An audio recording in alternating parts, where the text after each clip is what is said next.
Lesson 11, Part 1. In this first of two parts, we will look at the question of the role of the papacy with respect to the constitution of the Church as it pertains to ecumenical and theological relations and dialogue between Byzantine Orthodox Christians and Latin Christians. So in this lesson, we return to one of the three topics of special dogmatics that we picked out or earmarked at the beginning of our course that pertain in a special way towards, or pertain in a special way to, East-West discussion and disagreement. In this lesson, we will look at the chapter from John Pantalemon's Manoussakis' For the Unity of All, one of the textbooks from our course, and his treatment of the question of papal primacy in that work. Manoussakis' discussion and argument is quite fascinating and compelling in so far as what it argues positively, but it also has some weaknesses stemming, I believe, from both ecclesial affiliation and a lack of sufficient theological inquiry into questions pertaining to the positive notes of primacy, and also the theological rationale or justification for attributing a more general or even universal primacy to certain sees as opposed to other sees to which such primacy is not attributed. So in this lesson, we will first look at the ecumenical theological work of Manoussakis, who is building, as we find, upon other theologians, Eastern theologians, that we will name as we move through the lecture. And we will also find that he is responding specifically to certain theological trends in Orthodoxy that tend to diminish primacy to the extent that an anti-papal and thus anti-primacy doctrine becomes a point of dogma for such Orthodox theologians, and Manoussakis, following other theologians of the East, simply calls this a heresy. And so let us move then in this first of two parts on to Manoussakis' discussion, and in the next part, part 2 of this lesson, we will have a look at Paul McPartland's book, A Service of Love, written from a Roman Catholic perspective.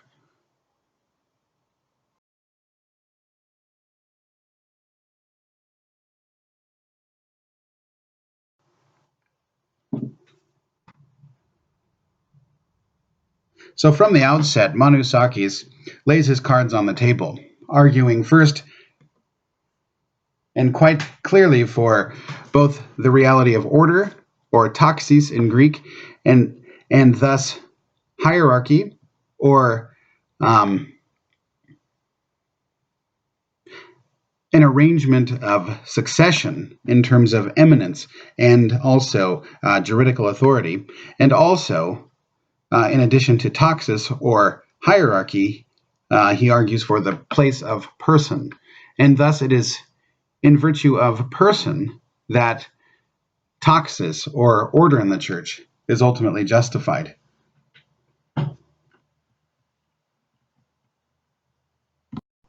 Following St. Gregory Nazianzen, Manoussakis notes that in all things in the Church there is taxis or order, and that this order implies hierarchy, not just in specific areas, but in terms of every level of church life there is hierarchy, and because hierarchy a personal source. So with the entirety of the East and West, Manoussakis affirms that there is an order within the church on the local level, the parochial level, the diocesan and archdiocesan level, and on the universal level. And it's in this third point that Manoussakis departs from many, especially Russian Orthodox theologians, in affirming that there must be, in principle, a universal hierarchy if there is this primacy of person in terms of establishing the unity and order of the church.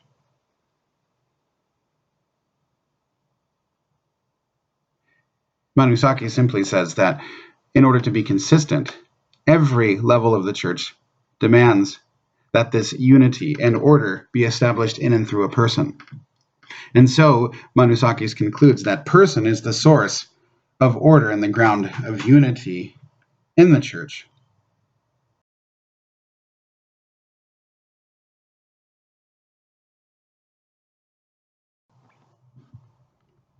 And we'll have more to say about Manoussakis' understanding of person and the way he gets to this position with respect to ecclesiology later on in the lecture.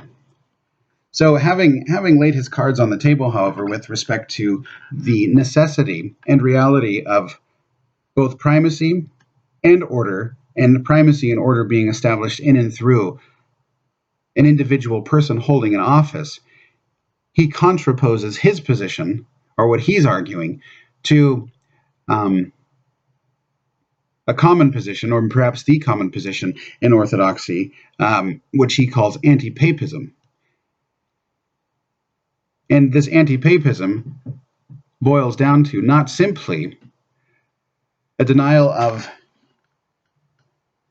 the personal primacy of the Bishop of Rome, but in fact a denial of the principle of primacy with respect to the Church Universal at all. And Manoussakis at this point just simply calls this denial a heresy, because in the first place it fails by defect, it fails to affirm the positive reality of the personal aspect in every aspect and sphere, or level and sphere of church life on the one hand, and also it's heretical because it's rooted in a false or inadequate psychology and theological methodology. Psychologically, anti-papism, and thus what he also understands as resulting from this attitude of anti-papism, this position or approach implies a psychology of opposition or contradiction. That is, one, in a manner similar to classical Protestants, one defines one's theology and thus theological and ecclesial identity in opposition to another position, rather than establishing one's identity or recognizing oneself or associating oneself in terms of a positive conception based upon a positive reality. So anti-papism is simply just a negation, according to Manoussakis, a negation that is rooted in a psychology that is deficient and ultimately disordered. And then secondly, in terms of theological methodology, while theological development and dogmatic developments and pronouncements certainly do and did exclude and anathematize positions, that is, did establish the Orthodox position in contrast to heretical positions. At the same time, though, dogmatic pronouncements, either from popes or ecumenical councils, found in creedal statements and the like, they also provided a positive definition of what was at stake, or a positive definition of the reality, thus providing conceptual grounds for theology and theological identification. For example, amidst all of the options with respect to the debates that were going on with Arians, semi-Arians, Eunomians, and the like, the Council of Nicaea not only anathematized false positions, it anathematized these heretical or false positions precisely on the basis of a positive definition of the Son as consubstantial, or one in essence or being with the Father rather than being like the Father, or distinct from the Father, or created by the Father but distinct from the rest of creation. So Manoussakis avers or argues that anti-papism, and by implication the anti-primacy attitude, is a heresy, both because it's rooted not in revelation or in faith, but rather in a kind of ideology, psychological conviction and condition established in opposition to another's positions without any adequate theological foundation or basis to supply for the potential absence that ensues from the very denial. It fails in this manner, but it also fails insofar as theologically the position is not motivated, and in fact creates a great lacuna in terms of understanding the church and the interrelation between the churches on a universal level. And thus Manoussakis can conclude that the effects of this anti-papist and anti-primacy attitude or position have been quite disastrous for orthodoxy, both internal to orthodoxy in terms of the relationship between the various Orthodox jurisdictions, also with respect to Orthodox identity being confounded with racial, linguistic, or national identity, and then finally Orthodox relations as a group, as a communion of churches with other churches, especially the Roman Catholic communion, and then those churches in full communion with the Roman Catholic Church. So Manoussakis argues vehemently against anti-papism because it implies the theological error, or even what he calls heresy, of anti-primacy on the universal level, which spells practical disasters and also is inconsistent with the principle of personal activity and personal causality with respect to the order and union of the church in its various and manifold aspects and levels.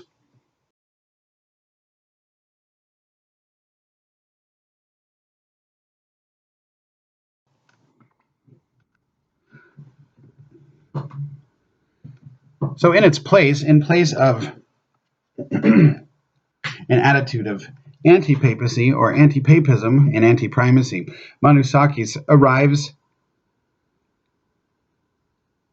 at an affirmation, and an affirmation of the dogmatic truth of primacy and the need for a universal primacy.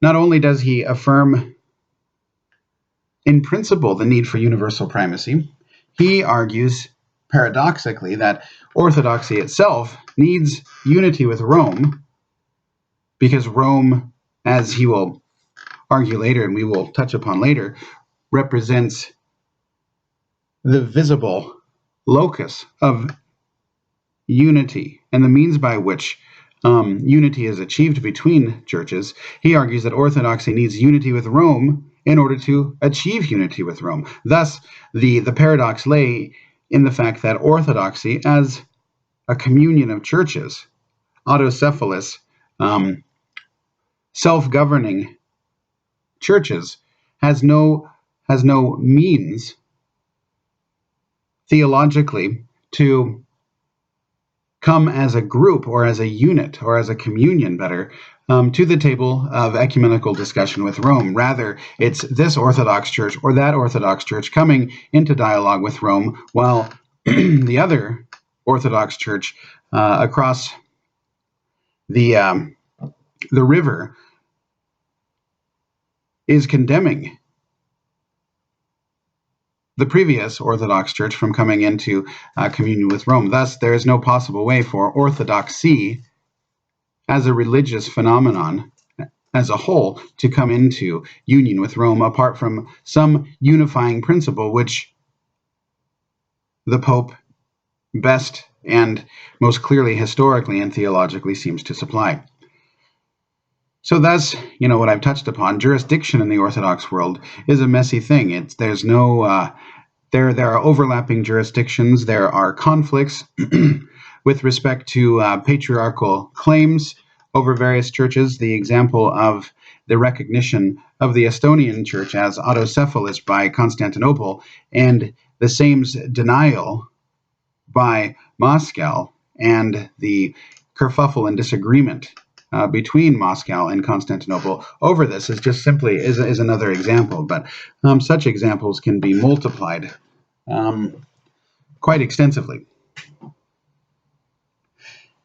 Moreover, not only does the Orthodoxy need primacy in principle, and in fact, Orthodoxy has gone so far as to deny and or forget primacy on the universal level. And so in their very theology of anti-papism, and thus anti-primacy, they've forgotten that there must be, on a universal level, by analogy with the local and eparchial level, and the principle of personal activity or unity and order being achieved in a person holding a given office, they've forgotten that this is the only resolution or only likely resolution to unity within Orthodoxy, let alone unity between Orthodoxy and other apostolic churches. So Manoussakis sees both the place and the need for primacy on the universal level in order to effect unity within Orthodoxy and unity between Orthodoxy and the other apostolic churches.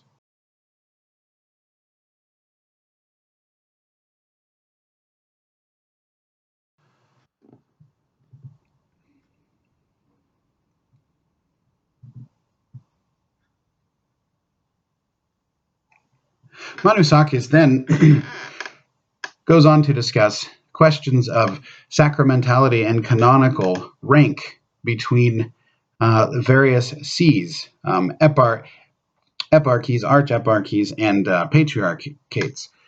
He notes that many Orthodox object to a notion of universal primacy because they affirm that sacramentally all bishops are identical, and all bishops hold the right and duty to govern, teach, and sanctify within their jurisdictions or within their sees. So on the one hand, then, they think because the episcopacy is equal sacramentally, and thus holy orders are equal sacramentally, it follows then that there cannot be anything but equality with respect to canonical order or taxis. But Manoussakis notes that this is inconsistent because clearly, historically and canonically, within Orthodoxy, there is a recognition that not all sees are equal. And just reading from Manoussakis on this point, footnote number 19, we read that the sacred canons, like the third canon of the Ecumenical Council and the 28th of the Fourth Ecumenical Council and the 36th of the Quinisext Council, rank the cities, attributing to some the status of a metropolitanate and to others the status of a patriarchate. Among the latter, they further attribute to one primatial responsibility, to another secondary responsibility, and so on. Not all local churches are equal, whether in order or in rank. Moreover, to the extent that a bishop is never a bishop without specific assignment, but rather the presiding bishop of a local church, then bishops too are accordingly ranked. That is to say, the dignity of a metropolis is different from that of a patriarchate. And again, a different dignity is attributed to the ancient patriarchates as being endorsed by the ecumenical councils, and another is attributed to the modern patriarchates. Thus, within such an order of rank, it is inconceivable that there should be no primus, or first, close quote. And he's quoting the article from Elpidophoros Lambriniadis, First Without Equals, that was published in response to the recent statement, I think back in 2013, from the Moscow Patriarchate on the Ravenna statement. But the point here is that historically and canonically, different sees and thus different bishops have had different rank in terms of canonical ordering, implying some form of jurisdiction and thus primacy beyond just the local and eparchial levels of the church, moving towards a kind of recognition of a broader, culminating in a universal jurisdiction. Moreover, Manoussakis notes that with respect to the question of holy orders, in the light and in conjunction with the reality of different ranking of cities and sees, there is a threefold or a tripart conjunction in any actual bishopric, and thus bishop holding that. There's the conjunction of sacrament, office or duty, and location. Sacramentally, each bishop is equal as bishop. In terms of office, each bishop has the duty to teach, to govern, and sanctify within his jurisdiction. However, each bishop is not equal in terms of location. Rather, location has always indicated or been open to indicating, and in fact has indicated with respect to more important and more ancient sees, especially the ancient patriarchates, a difference in dignity and thus authority or jurisdiction with respect to church governance and unity beyond the eparchial level.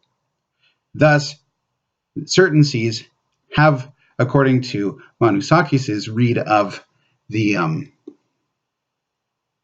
canonical history of the Eastern churches and the Western churches, coming through Elpidophoros and especially Zizioulas, that any given instance of a bishop governing in an office, both sacrament and location converge for a given bishop to fulfill his office as bishop. However, location can have further implications for the way in which a given bishop relates to other bishops in terms of a trans-eparchial level.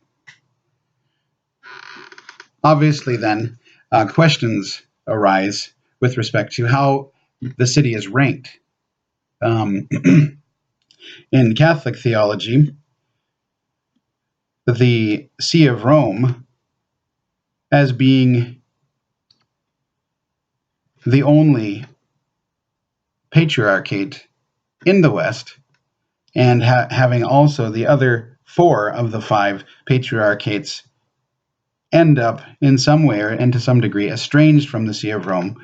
The Catholic position is to understand that the Bishop of Rome has a primacy of jurisdiction that is universal and immediate and even ordinary, per the definition of Vatican I, that is given by divine right. that is, de jure divino. And the city, though, in terms of importance in Catholic dogmatic theology, seems to emphasize, the city of Rome, that is, seems to emphasize the fact that Rome was the final see in which Peter, the prince or the primus of the apostles, carried out his episcopal ministry, his apostolic ministry, and established successors. Obviously not to the prejudice of Antioch, but in terms of the fact that Peter was martyred, and then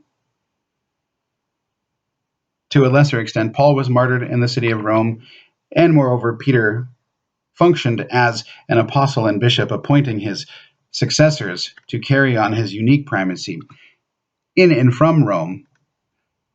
This is how the Catholic or Latin position understands primacy. In the East, the situation isn't as clear, and much more is acknowledged the importance of, or the historical, almost accidental importance of the various cities with respect to why they became cosmopolitan international centers and thus became patriarchates. And so there seems to be unequal ground with respect to how one understands the varying taxis or varying places of the different sees with respect to one another, East and West, Latin and Byzantine. But the general point, however, is that Manoussakis wants to make is that primacy is a theological dogmatic principle that extends, that is coextensive with the level of church activity from the local to the universal, and that Orthodox theologians and bishops are not being exactly forthright when they affirm primacy on local and eparchial levels, but then deny it on a universal level. He just says that's simply inconsistent theologically, and we will get more into the grounds of why he thinks this is inconsistent theologically, but it's also inconsistent historically and canonically, because historically and canonically, different cities have implied different roles and spheres of jurisdiction beyond simply the local or eparchial level. And then a further question arises, in addition to how is a given city to be ranked and what are the grounds theologically of its ranking, a further question is, well, what has rank to do with power? And how is this power supposed to function? And in my opinion, neither question is really even addressed, let alone resolved in Manoussakis' treatment, even though I think he's absolutely right in showing the reality of primacy on the universal level and the fact of there being a taxis or order amongst the churches that extends beyond the local and eparchial level.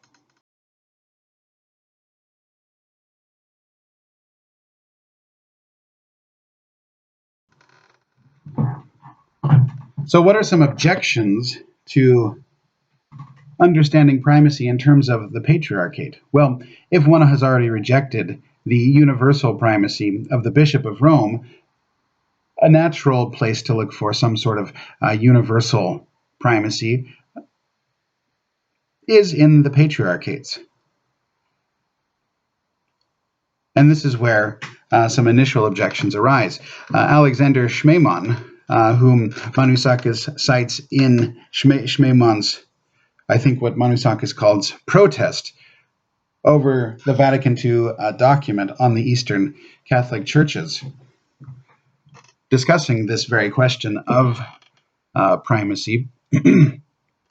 Schmemann notes that the notion of patriarchates is non-theological. So he's emphasizing, or he's exploiting the fact that there seems to be, as yet even, a lack of forthcoming theological argumentation for why the patriarchates arose in terms of their divine and apostolic foundation, and thus their theological weight with respect to understanding how primacy works. I think Schmemann would hold simply that the Patriarchates were the result of accidental historical processes and hold in themselves no dogmatic or theological import. And so any emphasis on the Patriarchates for advocating for a kind of universal primacy or a trans-eparchial primacy lacks theological foundation. And so Schmemann simply says that the Patriarchates is a non-theological notion and thus illegitimate in motivating any discussion of primacy.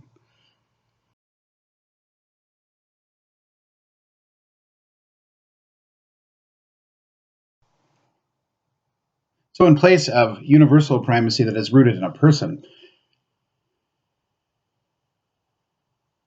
most Orthodox theologians posit three various loci of establishing a principle of unity, a principle of pan-Orthodox or universal Orthodox unity.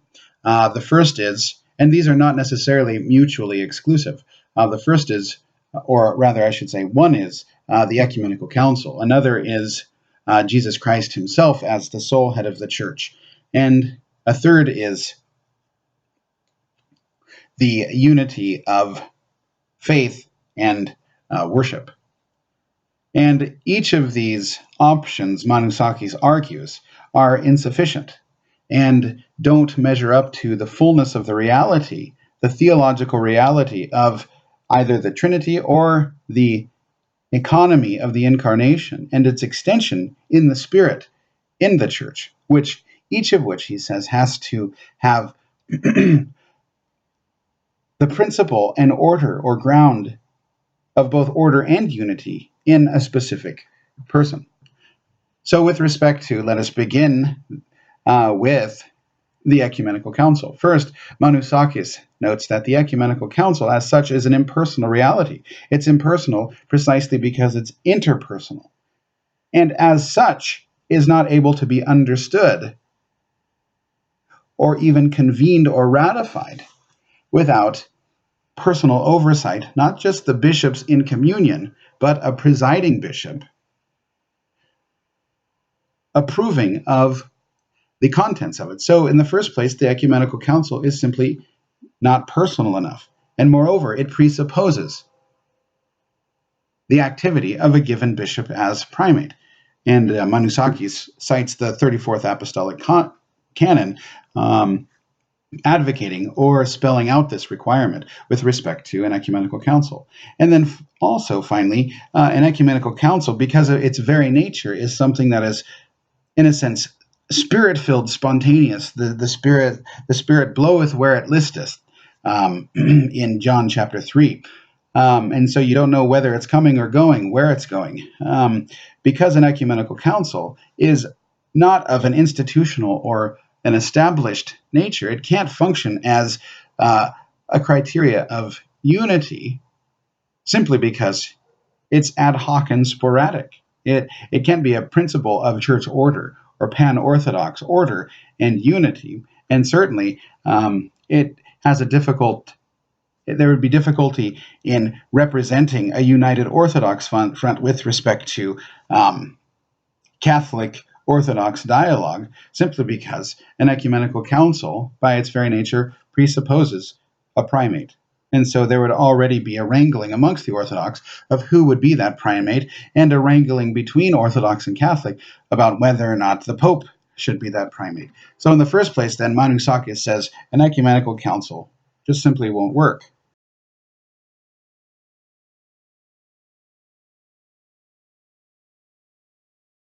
With respect to Christ as the sole head, Manoussakis' reply is twofold. In the first place, he offers a kind of reductio ad absurdum. If we don't need a head universally, why then do we need a head on every ecclesia, on any level of the church's life? So if one can say Christ is sufficient universally, why therefore wouldn't he be sufficient on an eparchial or local level? Well, precisely because on every level of the church, both eparchial and local, it takes the person of the bishop to have the authority to gather the faithful around himself and his priests in the Eucharistic assembly. And that Eucharistic assembly is that which renders Christ present to us. So it's already based upon the authority of the bishop and or the priest. Obviously the priest, though, in union with the bishop. And so if there's going to be the insufficiency of unity being established on the basis of Christ's invisible headship at the local and eparchial level, well, then it would also be insufficient, it seems to follow, on the universal level, unless one simply denies that the concept of the church universal, or a pan-Orthodox, or pan-Christian, apostolic Christian vision of the church is simply illegitimate. But that seems to be a non-starter because there already is, de facto, a recognition of the universality of the church and some level of communion between all churches on a universal level beyond the diocesan or eparchial levels that needs to be explained and needs to be fully manifested and realized through some further principle of unity, a principle of unity that Christ as the sole invisible head doesn't suffice to establish, unless you're just saying it's a different kind of unity completely. That seems to have no theological analogate in the other realizations of unity on the local and eparchial level. And then secondly, beyond this reductio ad absurdum, is the simple fact that visible and invisible are not contrary.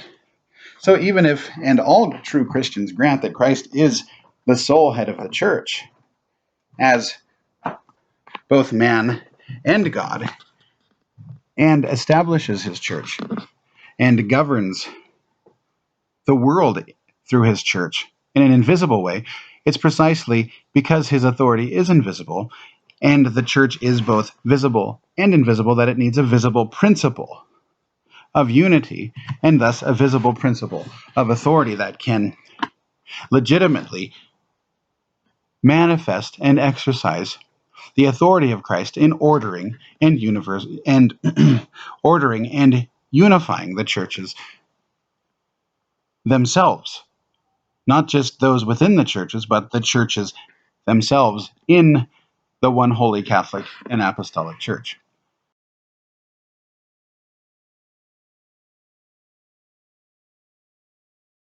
And finally, in terms of common rule of faith and common ritual, Manoussakis simply replies that neither works because there exists estrangements and one might dare say schisms within Orthodoxy.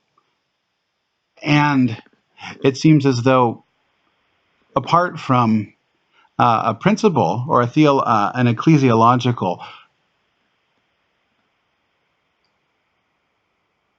recognition of primacy, that the Orthodox communions remain on a knife's edge, so to speak, with the threat of schism lingering almost continuously. And then secondly, with respect to the Russian Orthodox Church outside of Russia and the Antiochian Orthodox Church, we find the reality of Western Rite Orthodoxy. So in the Russian Orthodox Church outside of Russia, who was itself out of full communion with the Moscow Patriarchate until fairly recently, we find that they not only recognize the Gregorian rite, what would be known as the traditional Latin Mass amongst Roman Catholics, but they also recognize and have celebrated the Sarum usage of the Roman Rite, which you can't even find in Roman Catholicism, but you do find lingering in various Anglican communities. Most often, so far as I know, not in full communion with the Archbishop of Canterbury. And then also the Antiochian Church, they have what is called the Liturgy of Saint Tikhon, which is a kind of modified Western liturgy, and then also they have the liturgy of St. Gregory, which again is closely conformed to the traditional Latin Mass, minus the epiclesis, and, including the epiclesis and minus the filioque. So, with respect to common rule of faith and common ritual, this is just simply only a paper theory at best, because in fact it hasn't worked out. And moreover, there's a multiplicity of rituals now within the broader Orthodox communion. Interestingly enough, when Pope Pius XII wrote his encyclical Mystici Corporis Christi back in 1943, I believe, he noted three basic criteria for full incorporation into the Church of Christ, two of which are a common rule of faith, a commonality of worship, which perhaps, as distinct from ritual, would imply a commonality of worship sacramentally, that is, sharing the same sacraments, and then unity of government. And that's precisely the difficulty that remains in Orthodoxy, according to the critique of Manoussakis and Elpidophoros and John Zizioulas, and by implication then the ecumenical patriarch, as mediated and filtered through Manoussakis, describing orthodoxy in general. So, in short then, Manoussakis returns to the reality, both theoretical and the de facto reality, of the need and the dogmatic truth for there to be a universal primacy, because the other options don't work out on paper and they don't cash out or flesh out in history.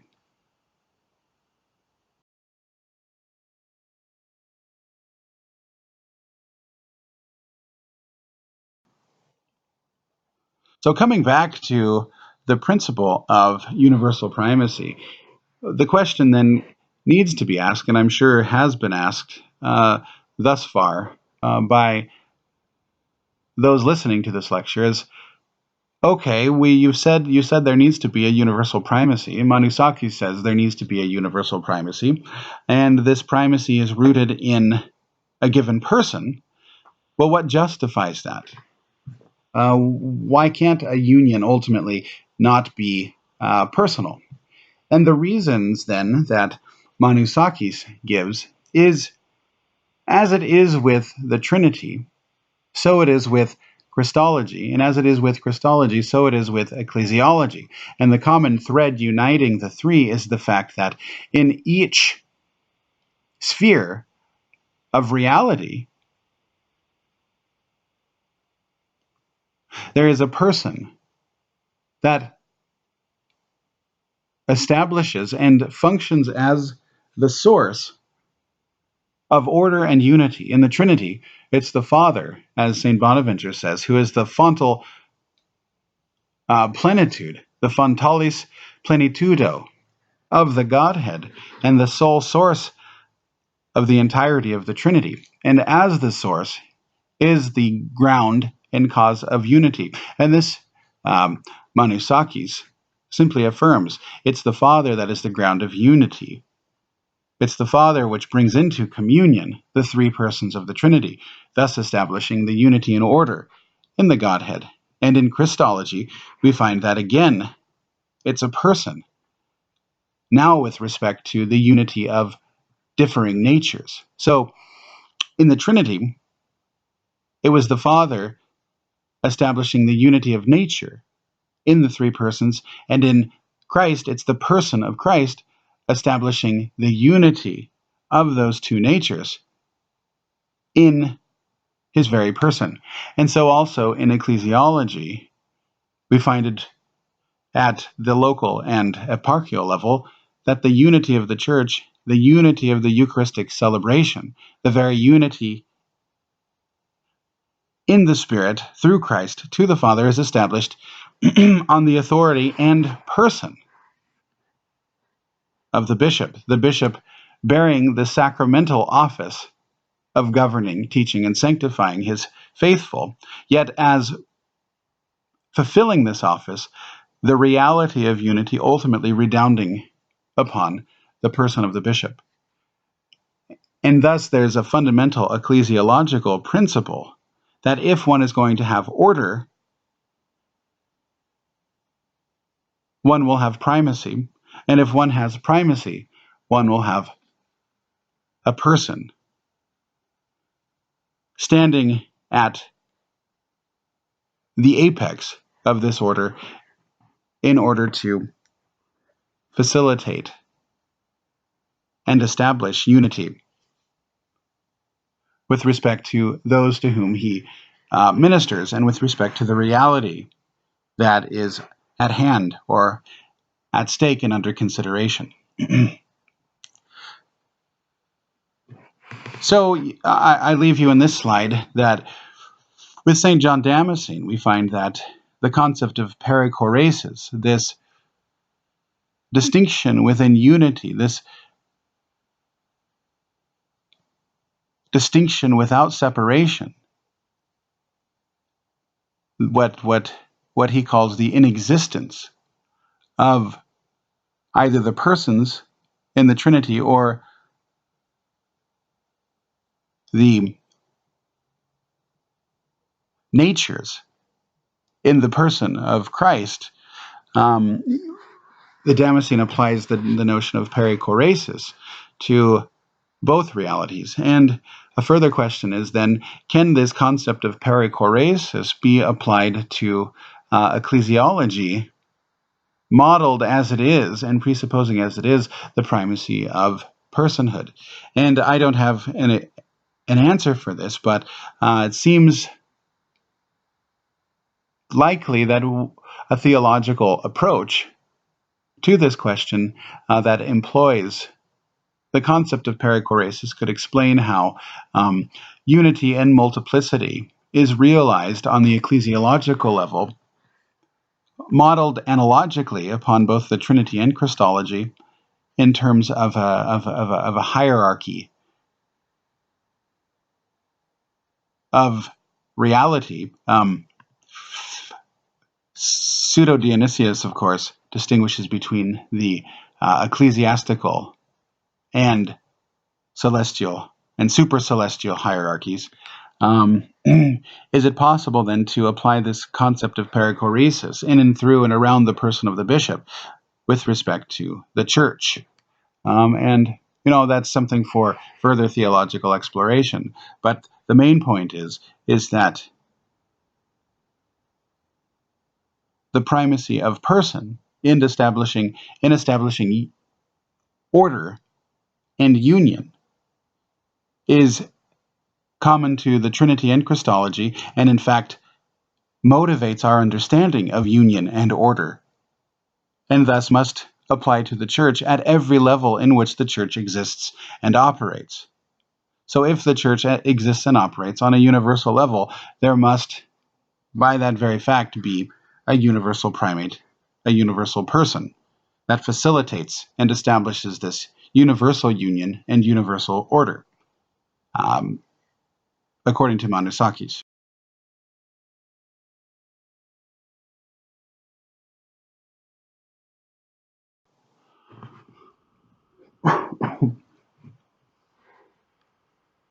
Manoussakis, in his position, is not alone. Elpidophoros Lambriniadis, one of the highest ranking ecclesiastical officials in the ecumenical patriarchate, like Manoussakis, and Manoussakis, in fact, is getting this from Elpidophoros, also realizes or recognizes that a denial of a primus, a denial of primacy, at any level of the church is a heresy. He further notes that faith and worship, as well as ecumenical councils, one might say, are normed by persons. With respect to teaching, with respect to sacramental worship of God in the liturgy, You must have a bishop. Apart from a bishop, priests lack jurisdiction, and thus they offer the liturgy illicitly, and thus it's in union with the bishop that there's any authority to celebrate the Mass or the liturgy illicitly. And secondly, without the bishops, you wouldn't have the power to consecrate other bishops and ordain men to the priesthood. So without bishops, you would have neither the authority nor the reality of the Eucharistic assembly. And you find the same reality also applies to ecumenical councils. Ecumenical councils are composed of bishops assembled in unity in order to decide or declare on some doctrinal or practical matter with respect to the universal church, or with respect to the universal church as instantiated in given locales and given historical circumstances. All the same, however, ecumenical councils are presided over and ratified by a primus. So Elpidophoros makes the same argument that Manoussakis is making in saying that it's impossible to both conceive of and to have exist in reality faith and worship and councils apart from persons bearing primacy. And persons, there must bear a primacy, again, as I've stated earlier, on every level that the church operates. There must be a principle of primacy that is realized. And this is not just according to Lambriniadis, a theologumenon, but it rather is a demand of dogmatic theology based upon the Trinitarian and Christological structure of the church itself.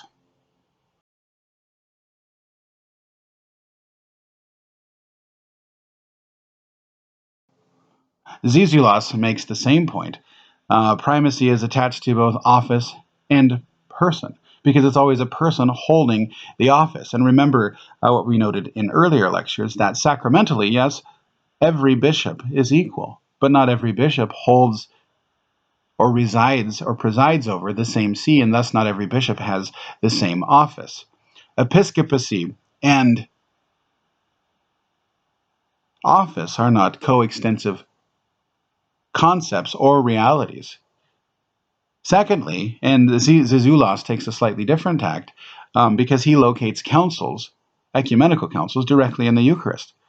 So if councils are derivative of the Eucharist, and the Eucharist reciprocally requires and implies the primacy of the person of the bishop in every given ecclesiastical Eucharistic assembly, well, then councils themselves will also have to have a principle of primacy, and a primacy that resides over the Eucharistic assembly within the context of the council itself. Thirdly, primacy, according to Zizioulas, can't be divorced from theology. And why is this? Well, because primacy is rooted in the life of the Trinity. And the life of the Trinity is revealed and extended through the twofold mission, or the two missions of the Son incarnate and the Spirit inspiring the faithful. And thus, for communion and union to occur, there has to be primacy within the church upon every level.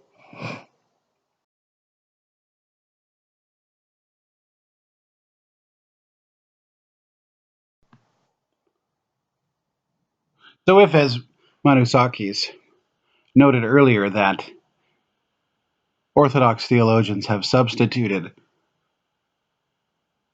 for universal and personal primacy, ecumenical councils, Jesus Christ himself, and common faith and worship.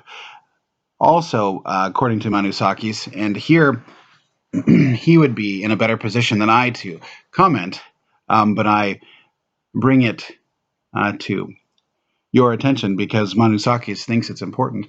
There are also more base or baser substitutions that have also occurred with respect to primacy, which have resulted in almost a denaturing of and a total confusion of the ecclesial reality with purely human and even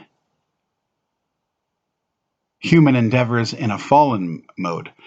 So some additional substitutions that are no way theological are in place of a universal vision of the church, implying a universal personal primacy.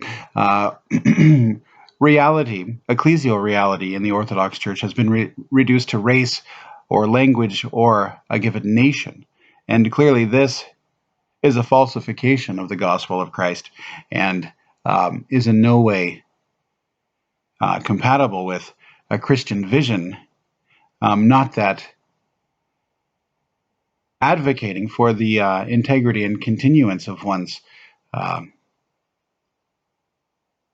ethnic and linguistic and cultural heritage is wrong. It clearly isn't a theological locus, and it cannot be confused with or be exchanged with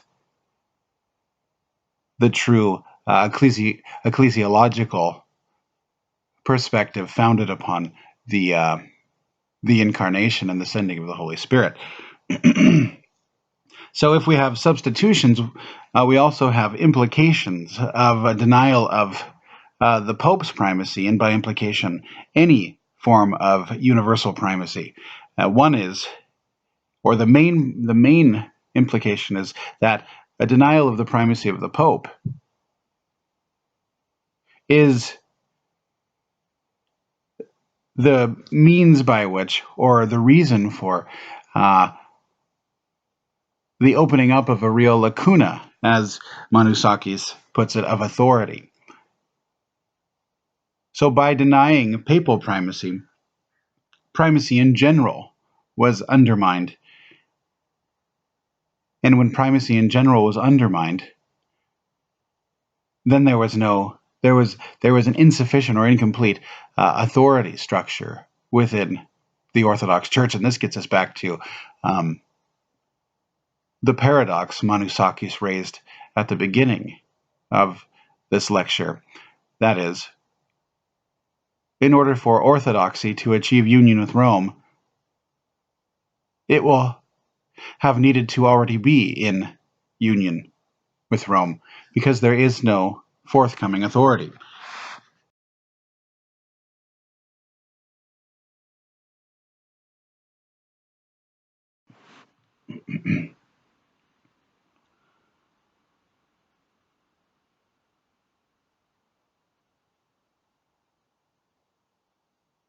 Manoussakis will posit the ecumenical patriarch as that proper locus of authority to represent orthodoxy, both internally and ad extra in ecumenical discussion with other apostolic churches.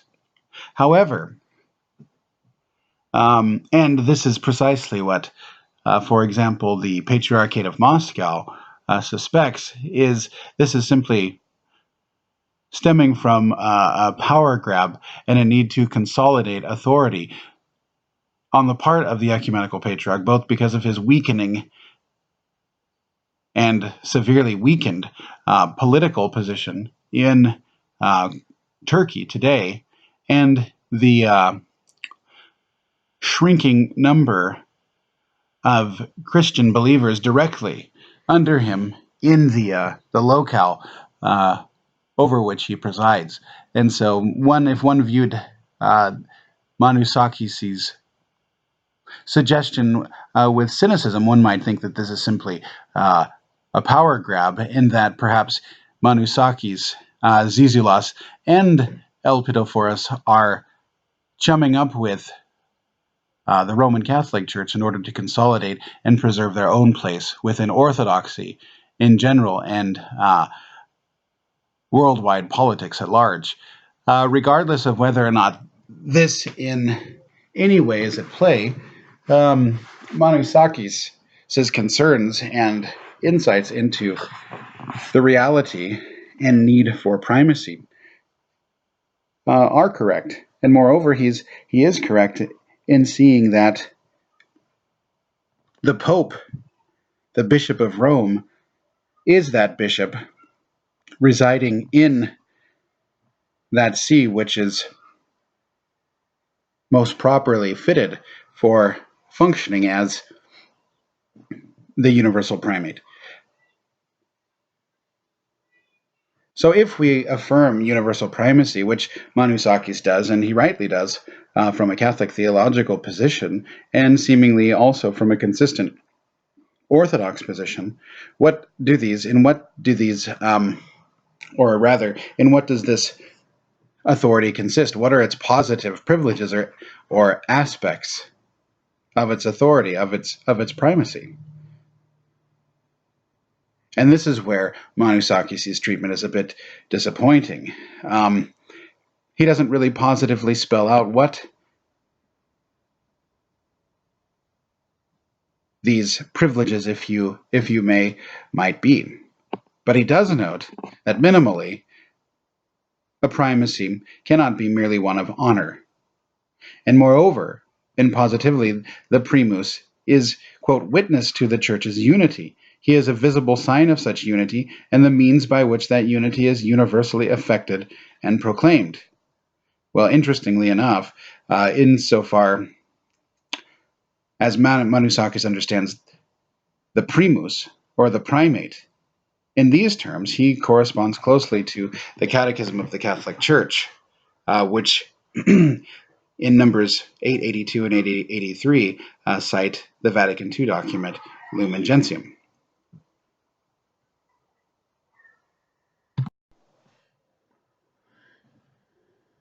Catechism states, quote, "The Pope, Bishop of Rome and Peter's successor, is the perpetual and visible source and foundation of the unity both of the bishops and of the whole company of the faithful.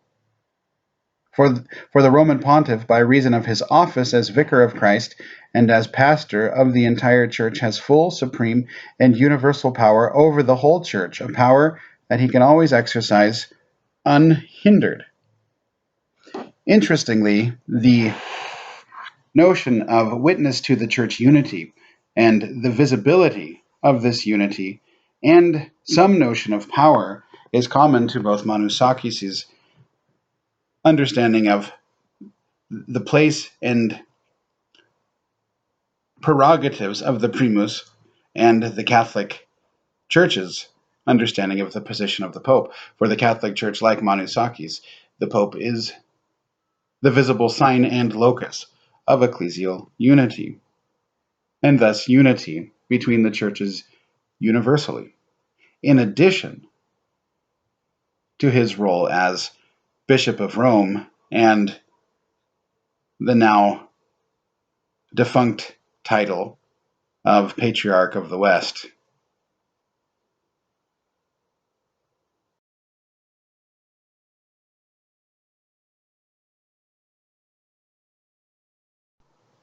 So is there a primacy in Orthodoxy?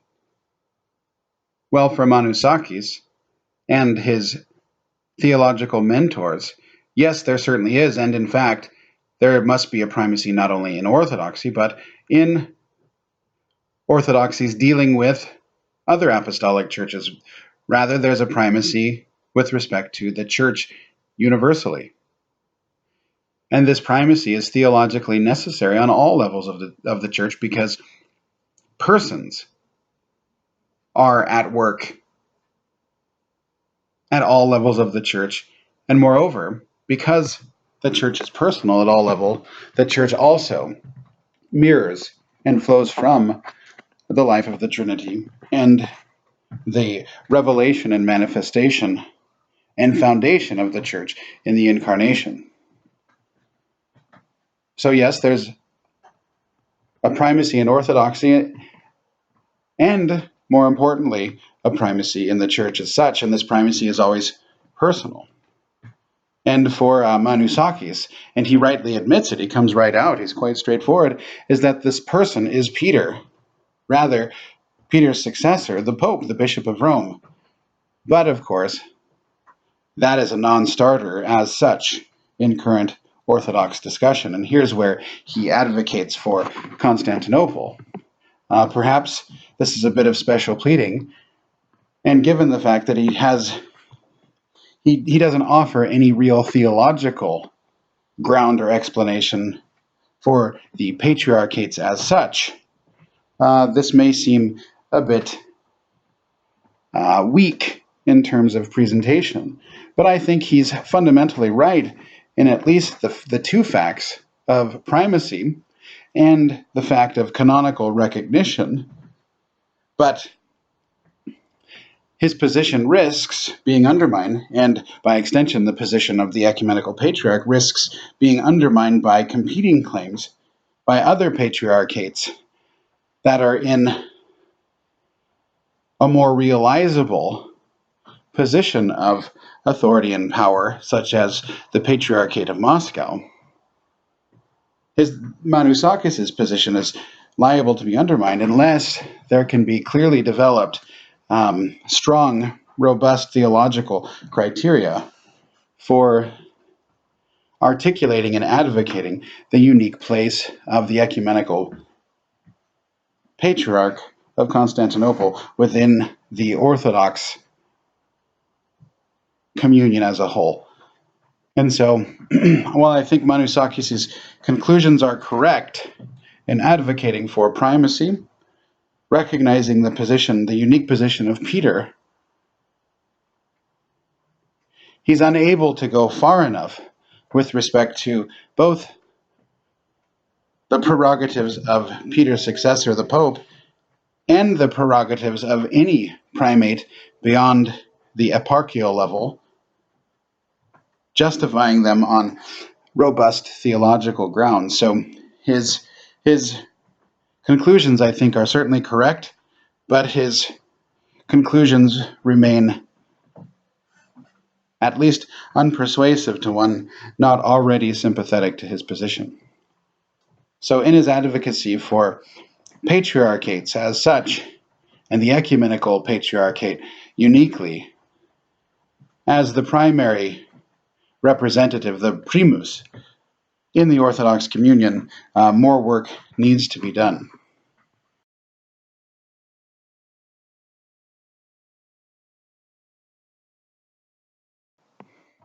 So summing up, Manoussakis is theologically and dogmatically spot on the main points. The convergence of sacrament and location mutually upon office, and then office implying non-coextensive spheres of jurisdiction, even though there is equality sacramentally amongst the bishops, and this office being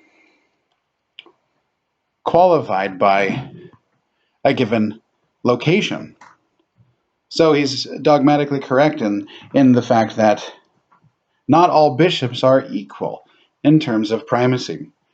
He's absolutely correct in terms of all primacies, and thus all taxes in the church is ultimately personal, and that there's a reciprocal relationship between primacy and order and personhood. However, Manoussakis can be criticized in his inability, or perhaps for other reasons unwillingness at this point, to explain the positive privileges or prerogatives of the primate, either as the Pope or within Orthodoxy. Understandably so, if he spelled out his theological, or rather theologico-dogmatic understanding of the position of either the Pope or the ecumenical patriarchate, he would be subject to a great deal of criticism, and perhaps theological research is not ready yet for such an explanation that would do justice to Orthodox ecclesiology, Catholic ecclesiology and discussion between various Orthodox churches and discussion between Orthodoxy and Catholicism in general. And secondly, as I've mentioned before, Manoussakis is also quite weak from a theological perspective in explaining why a given see has a primacy in relation to other sees.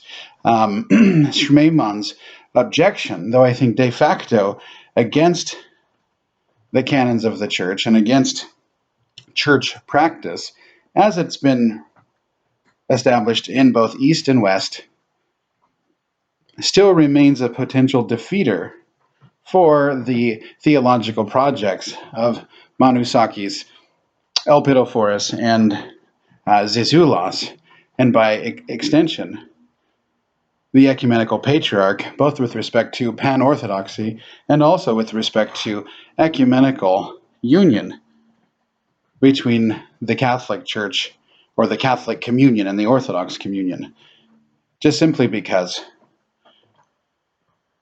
Manoussakis has only been answered, it seems, or has only provided an answer to Schmeemann on the basis of history and canons without providing an internal theological rationale for why those canons should be preserved, or on what basis were those canons theologically, ecclesiologically justified in the first place.